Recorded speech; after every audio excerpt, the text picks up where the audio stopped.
Hey guys, how's it going? It's Shut Up Katie here, and I have to apologise because I was hoping to get a really exclusive footage capture thing on Saturday because I'd said, something big's gonna happen to my channel, and unfortunately it couldn't happen. Basically on Saturday, my little hometown, something actually exciting happened.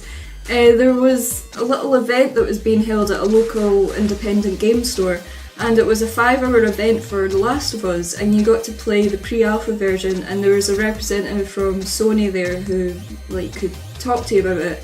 And I was hoping that I could maybe record some footage, being hopeful, and I couldn't even record Kieran's reaction playing it, or Kieran couldn't record my reaction play it.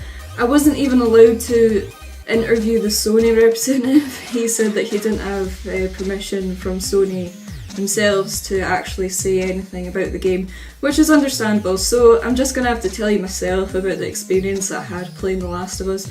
And it was a pre-alpha version, which is about 40 minutes long, so that was a really long version. It's longer than the demo that's going to be coming out, but it's not quite, the full gameplay. So I'll just tell you a little bit about it, and probably a lot of it that you've heard, you've seen it on websites or the trailers or whatever, so I'm just going to tell you my experience about it.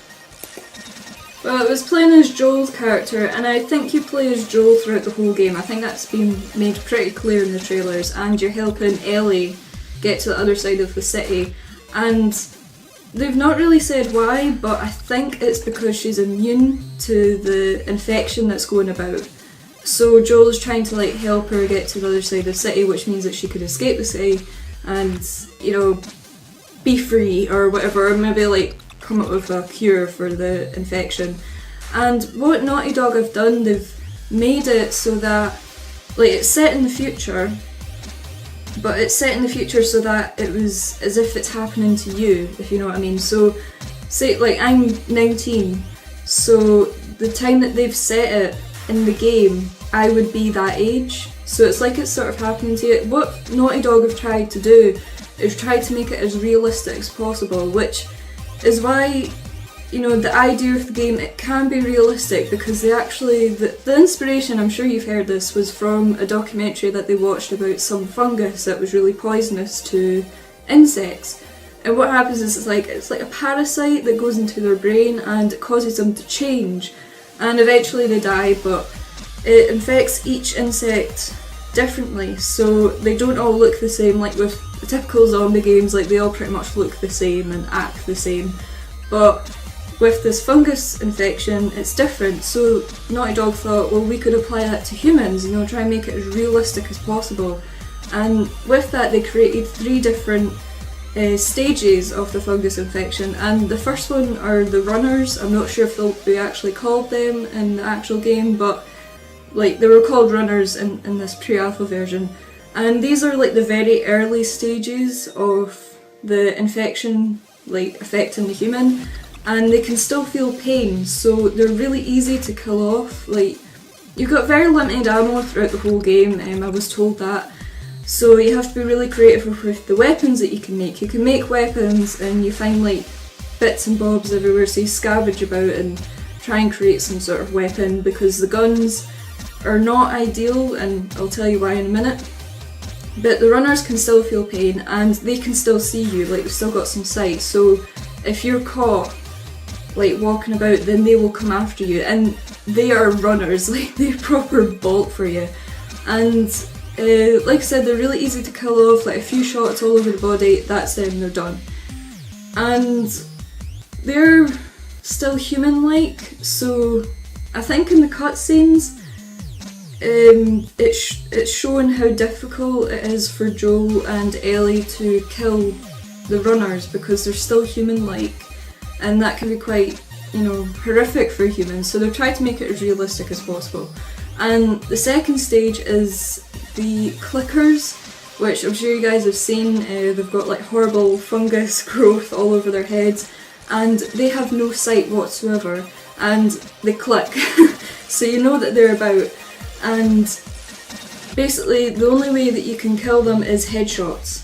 Well, so I've been told. I mean, you could have a go at the body if you want, but you'd be wasting a lot of ammo. And not only, it's not even one headshot, it's 2 headshots, because if you get headshot, that's through the fungus on their skull, and then the next headshot will be on their actual skull, so that's them killed off, and they have no pain. They can't feel pain, like their pain barrier is gone. So if you try to shoot them in the body, you're going to be wasting a lot of ammo because like they just don't feel pain, they won't be infected by it. They don't even recoil if you shoot them in the body. It has to be the head if you're wanting to kill them off. And these ones are pretty, like, they're more dangerous in the first stage because you have to be stealthy with them. They don't have any sight, but they hear you and they hear you really well, so you have to like creep about. It's better to avoid them if anything, because if you shoot them, then other clickers about will hear that and they will come after you, and if you like even break a piece of glass or chuck something, like you're meant to like chuck a brick or something to distract them to go that way because it's all like they're all hearing you. So that's what you're meant to do, but if you actually want to kill them, then you're better off like strangling them or something. Try not to shoot them because honestly I died with doing that. I was like, oh my god, I was freaking out. I had the shotgun, I just like shot them in the body, then I got like swarmed and bit on the neck, which I think you've seen in the trailer.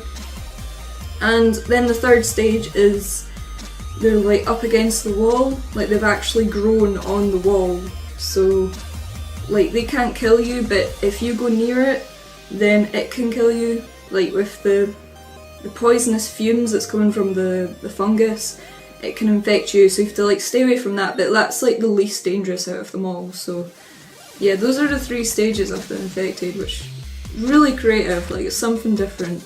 Probably the coolest thing that I learned with playing the pre-alpha version is, you know how in games you get little sidekick? Well, your sidekick is Ellie, and usually sidekicks maybe take a couple of shots, miss the shots, and they're pretty useless. Well, in The Last of Us, they've created it so that it feels as if you're playing with your mate who's also really good at games. So like they'll shoot and they'll get it. In fact, when Kieran was playing it, he was about to get killed by a runner because he had no ammo and he didn't have anything to chuck at them. And then Ellie like took down the runner, and that's pretty unusual for a sidekick. Usually they just sort of stand there, or they're like not intelligent at all, but they've made them really intelligent, which is great. Like it's definitely going to help you in the game. And I think that's just something really clever that's done by Naughty Dog again. They're really pulling off all the stops here. And, you know, even though they're the creators of Uncharted, and Joel does look like a really roughed up version of Nathan Drake, it feels nothing like Uncharted at all. You know, the third person shooter, sure, that feels like Uncharted, but it's not a cheesy storyline like in Uncharted. It's not fluffed up, it's really dark, and it's a really tragic story, and if you've watched the trailers then you'll understand what I'm talking about from there, but you thought maybe on the trailers like they're just showing the dark stuff. It really is dark in the game. I mean, it's visually beautiful. Like, when I was playing it, it was nighttime and it was raining, so you couldn't really see like the images that they've released where it's like daytime and it's like so beautiful, so I couldn't really see much of the visual effects, but from the pictures that I've seen, and even like in the darkness, like there was different shades of light, they've really put work into it. It was just like visually beautiful, and it's just something so different from Uncharted, because I think, yeah, okay, Uncharted was visually beautiful, but they're focusing on it more in this game. Like they want to try and make it as realistic as possible. That's pretty much all I can say about like The Last of Us without you thinking, oh, I've already heard all of this. I was really happy that I got to play 40 minutes of the game, and I can tell you right now, it is definitely living up to its hype. It is, like, I was kind of worried because it is starting to get a lot of hype. It's been getting a lot of hype since E3 last year, and I was a bit worried that it wasn't going to live up to it, but trust me, it is definitely going to. I mean, I only played 40 minutes of it and I was already like, no, just give me the game now. So yeah, it's out on the 14th of June. If any PlayStation users haven't heard of it, look up the trailer, you never know, it might be your type of thing. It's definitely my type of thing, so I'm really looking forward to it. I know that there's a demo coming out. if you have God of War Ascension. I don't have it, I'm not going to go out of my way to buy it, but I've heard that the demo actually spoils some of the endings for the characters. Apparently that's what I've read in an article, like apparently you have to like stay away from game forums if you don't want to know what happens to the characters or don't get the demo, so I don't know, that's just what I've heard. So hope you guys have enjoyed this video. Sorry that I couldn't get any content, it's really unfair. And also in August I get to play with the PS4, like the same guy that's doing the event on Saturday. He's going to be bringing his PS4 on, he didn't tell me the date, but it was in August. So that's going to be really cool and I'm really looking forward to getting that, but I probably won't be allowed to record any of it either. So thank you guys for watching, and only a few weeks to go till Last of Us. Oh my god.